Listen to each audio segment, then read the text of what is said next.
ഇവിടെ സംവരണം തുടരണോ എന്ന ചോദ്യത്തിന് ഈ തെരഞ്ഞെടുപ്പ് കാലത്ത് ഏറ്റവും കൂടുതൽ ചർച്ചയായതാണ് BJP സർക്കാർ 400+ എന്ന ലക്ഷ്യത്തിലേക്ക് എത്തിക്കഴിഞ്ഞാൽ നരേന്ദ്രമോദി ആദ്യം ചെയ്യാൻ പോകുന്നത് ഈ സംവരണം എടുത്തു കളയാൻ പോകുന്നു. അത് പറഞ്ഞാണ് ഉത്തർപ്രദേശിൽ അടക്കം ഇന്ത്യ ബ്ലോക്ക് സീറ്റുകൾ പിടിച്ചത് എന്നുള്ളത് നമ്മുടെ മുന്നിലുള്ള യാഥാർത്ഥ്യമാണ്.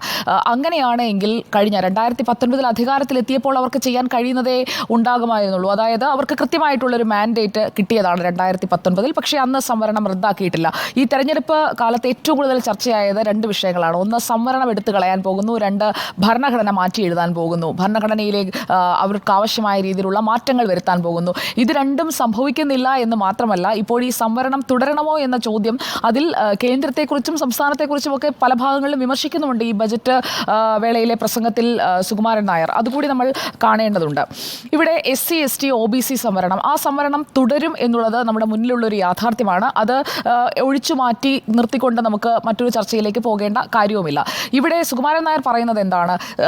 സംവരണം എന്ന് പറയുന്നത് ജാതിയുടെ അടിസ്ഥാനത്തിലാകുമ്പോൾ നിഷേധിക്കപ്പെടുന്ന ചില കാര്യങ്ങളെക്കുറിച്ചാണ്. അതായത് ജാതിയിൽ മുന്നിലായതുകൊണ്ട് മാത്രം, അതായത് ഉണ്ണിസാറൊക്കെ എപ്പോഴും പറയാറുള്ള എല്ലാ അവകാശങ്ങളും എല്ലാ അധികാരങ്ങളും കിട്ടുന്ന സവർണനായി പോയത് കൊണ്ട് മാത്രം, കാശില്ലാത്ത ദരിദ്രനാരായണനായ സവർണനായി പോയത് കൊണ്ട് മാത്രം പലയിടങ്ങളിൽ നിന്നും പിന്തള്ളപ്പെട്ട് നിൽക്കേണ്ടി വരുന്നു. അതേസമയം തന്നെ പണമുള്ളവനാണെങ്കിലും സംവരണത്തിൽ പെടുന്നവനായതുകൊണ്ട് കൂടെയുള്ളവൻ കയറിപ്പോകുന്നത് കാണേണ്ടിയും വരുന്നു. ആ ഒരു യാഥാർത്ഥ്യമാണ് സുകുമാരൻ നായർ അവിടെ ചൂണ്ടിക്കാട്ടിയത്. അതിന് സംവരണം നിർത്തലാക്കണം എന്ന ഒരു അർത്ഥത്തിലേക്ക് നമ്മൾ കൊണ്ടുചെന്ന് എത്തിക്കേണ്ടതില്ല എന്നുള്ളതാണ് എൻ്റെ അഭിപ്രായം.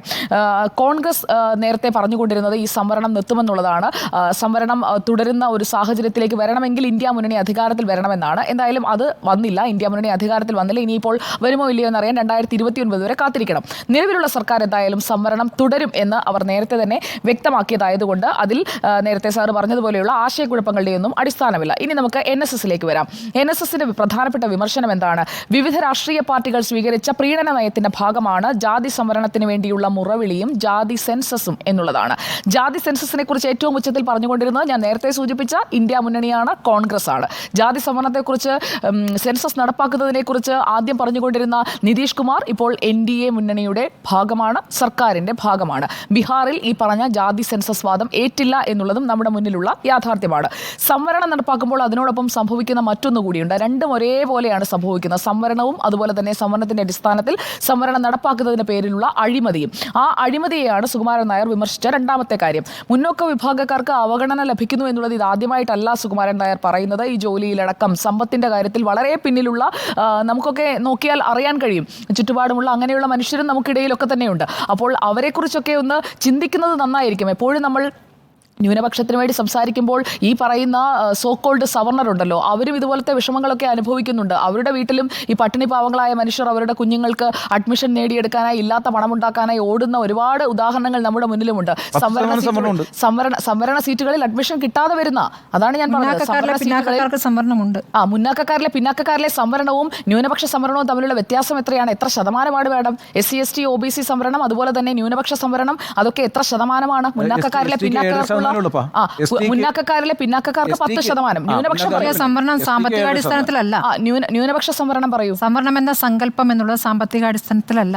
സാമ്പത്തിക അടിസ്ഥാനത്തിലുള്ള സംവരണം വേണം. സംവരണം സാമ്പത്തിക അടിസ്ഥാനത്തിൽ കൂടി വേണം എന്നുള്ളതാണ് മാഡം എൻ്റെ അഭിപ്രായം. കാരണം സാമ്പത്തികമായി പിന്നോക്കം നിൽക്കുന്ന ഒരാൾക്ക് ആ സമ്പത്തില്ല എന്നതിന്റെ പേരിൽ അവസരങ്ങൾ നിഷേധിക്കപ്പെടരുത്. സമൂഹത്തിൽ എല്ലാവരെയും സമന്മാരായി നമുക്ക് കാണണം എന്നുണ്ടെങ്കിൽ എല്ലാം തുല്യമായി വിഭജിക്കപ്പെടുന്ന രീതിയിലേക്ക്, അവസരങ്ങൾ തുല്യമായി വിഭജിക്കപ്പെടുന്ന രീതിയിലേക്ക് കാര്യങ്ങൾ എത്തണം. അത് ജാതിയുടെയും മതത്തിന്റെയും മാത്രം അടിസ്ഥാനത്തിലാകരുത്. അതേസമയം തന്നെ ഇതുപോലെ പിന്നോക്ക അവസ്ഥയിലാണ് വന്നു പിറന്നത് എന്നതുകൊണ്ട് ഒരവസരം നിഷേധിക്കപ്പെടുന്ന സാഹചര്യവും ഉണ്ടാകരുത്. ഇത് രണ്ടും ഉറപ്പാക്കാൻ കഴിയണം. അല്ലാതെ ഒന്നിനു വേണ്ടി മാത്രം വാദിക്കുന്ന സാഹചര്യമല്ല ഉണ്ടാകേണ്ടത് എന്നുള്ളതാണ് ഇക്കാര്യത്തിൽ എൻ്റെ അഭിപ്രായം. പൂർത്തിയാക്കിയില്ല. കേന്ദ്ര സംസ്ഥാന സർക്കാരുകൾ ഈ ജാതി സെൻസസ് നടപ്പാക്കി കഴിഞ്ഞാൽ എന്താണ് സംഭവിക്കുക എന്നതിനെ കുറിച്ച് കൂടി സുകുമാരൻ നായർ എന്ന് പറയുന്നുണ്ട്. ഇരു സർക്കാരുകളും മുന്നോക്ക സമുദായങ്ങൾക്ക് നീതി നൽകാതെ അകറ്റി നിർത്തുകയാണ് എന്നുള്ള അദ്ദേഹത്തിന്റെ ആ വാദം, അതിന്റെ അടിസ്ഥാനം എന്താണ് എന്നതും പരിശോധിക്കപ്പെടേണ്ടതാണ് എന്നുള്ളതാണ് ഈ വിഷയത്തിൽ സുകുമാരൻ നായർ പറഞ്ഞ പ്രസംഗം നമ്മൾ എടുത്തു നോക്കിയാൽ മനസ്സിലാക്കാൻ കഴിയുന്നത്. ഇനി സുകുമാരൻ നായർ സംസ്ഥാന സർക്കാരിന് കൊടുക്കുന്ന ഒരു മുന്നറിയിപ്പ് കൂടിയുണ്ട്. വെള്ളാപ്പള്ളി നടേശൻ മാത്രമല്ല, G സുകുമാരൻ നായർ വളരെ വ്യക്തമായി തന്നെ, നായർ സർവീസ് സൊസൈറ്റിയുടെ general secretary G Sukumaran Nair വളരെ വ്യക്തമായി തന്നെ പറയുന്നുണ്ട്, തെരഞ്ഞെടുപ്പ് പരാജയത്തിൽ നിന്ന് പാഠം പഠിച്ചില്ലെങ്കിൽ ഇനിയും തിരിച്ചടികൾ ഉണ്ടാകും എന്ന മുന്നറിയിപ്പ് സംസ്ഥാന സർക്കാരിന് G സുകുമാരൻ നായർ നന്നായി തന്നെ കൊടുക്കുന്നുണ്ട്. അതുപോലെ തന്നെ വോട്ട് ബാങ്കുകളായ ജാതി വിഭാഗങ്ങളെ പ്രീണിപ്പിക്കുന്നതിന്, രാജ്യത്തിന്റെ അഖണ്ഡത ജനതയ്ക്ക് വെല്ലുവിളി ഉയർത്തുന്നതിന്, വോട്ട് രാഷ്ട്രീയത്തിന്, ജാതീയമായി വിഭജിക്കുന്ന സംവരണം അത് ചെയ്യുന്ന ഇടതുപക്ഷത്തിന് തന്നെയാണ് ഇപ്പോൾ വിമർശിച്ചിരിക്കുന്നത്. അതുപോലെ തന്നെ ഈ ജാതി സെൻസസിനെ പറ്റിയും പ്രീണനത്തെ പറ്റിയും പറഞ്ഞ കോൺഗ്രസിനെയും നല്ലതുപോലെ തന്നെ സുകുമാരൻ നായർ വിമർശിച്ചിട്ടുണ്ട്. അത് പറഞ്ഞു തന്നെ പോകണമല്ലോ. അപ്പോൾ സംവരണം തുടരണം എന്നുള്ളതാണ് എൻ്റെ അഭിപ്രായം. പക്ഷേ സാമ്പത്തികമായ പിന്നോക്കാവസ്ഥ കൊണ്ട് ആർക്കെങ്കിലും അവസരങ്ങൾ നിഷേധിക്കപ്പെടുന്നുണ്ടെങ്കിൽ അവരെയും കൂടി സമൂഹത്തിൻ്റെ മുൻ ശ്രേണിയിലേക്ക് കൊണ്ടുവരുന്നതിന് ആവശ്യമായിട്ടുള്ള ഇടപെടലുകൾ, പുതുക്കലുകൾ നമ്മൾ മുന്നോട്ട് പോകുമ്പോൾ പുതുക്കി വേണമല്ലോ മുന്നോട്ട് പോകാൻ. പണ്ട് സെറ്റ് ചെയ്ത് വെച്ച അതേ രീതിയിൽ തന്നെ മുന്നോട്ട് പോകേണ്ട സാഹചര്യമില്ല എന്നതാണ് ഈ കാര്യത്തിൽ എൻ്റെ അഭിപ്രായം. ശരി.